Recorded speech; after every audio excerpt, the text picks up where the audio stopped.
बाबा को चढ़ाइबे करबै, भोले बाबा को चढ़ाइबे करबै।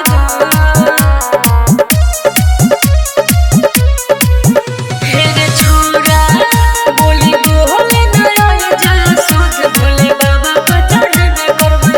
हे गे छौड़ी लागन जमान तोहर सूद, भोले बाबा पे चढ़ाइले छौड़ी दूध, भोले बाबा पे चढ़ाइले छौड़ी दूध। हे रे छोरा बोली बोले नया जल सुध, भोले बाबा पर चढ़ाइबे करबै दूध, भोले बाबा पर चढ़ाइबे करबै दूध,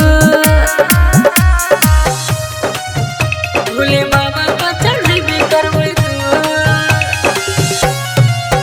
हे रे छोरा बोली बोले नया जल सुध, भोले बाबा पर चढ़ाइबे करबै। गे कोल सोमारी बाबा पे जल ढारी, की मिलतो सुनर पोती गे भोला के मनाइले आ फुलावा चढ़ाइले, जल के धूप बत्ती गे।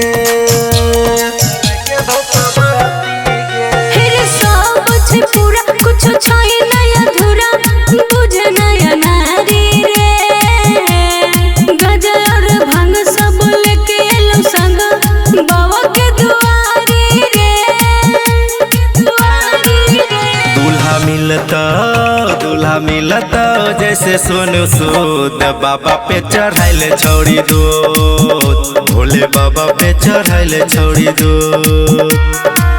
हे रे छोरा बोली बोले नया जय सुध, भोले बाबा पर चढ़ाइबे करबै दूध, भोले बाबा पर चढ़ाइबे करबै दूध,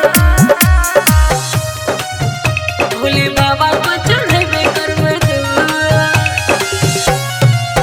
हे रे छोरा बोली बोले नया जय सुध, भोले बाबा पर चढ़ाइबे करबै। गे मोन होत पूरा अलछी ही गढ़ पूरा, के करे सबर गे बाबा के कृपा से सुन गे छौड़ी, मिलतो बड़ी हबर गे, बड़ी हबर गे।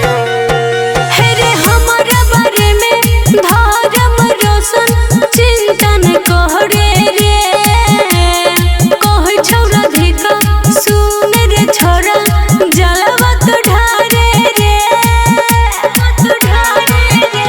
गे छौड़ी मन कई के पूरा शिवलिंग पे चढ़ाबे छौड़ी दूध, भोले बाबा पे चढ़ाबे छौड़ी दूध।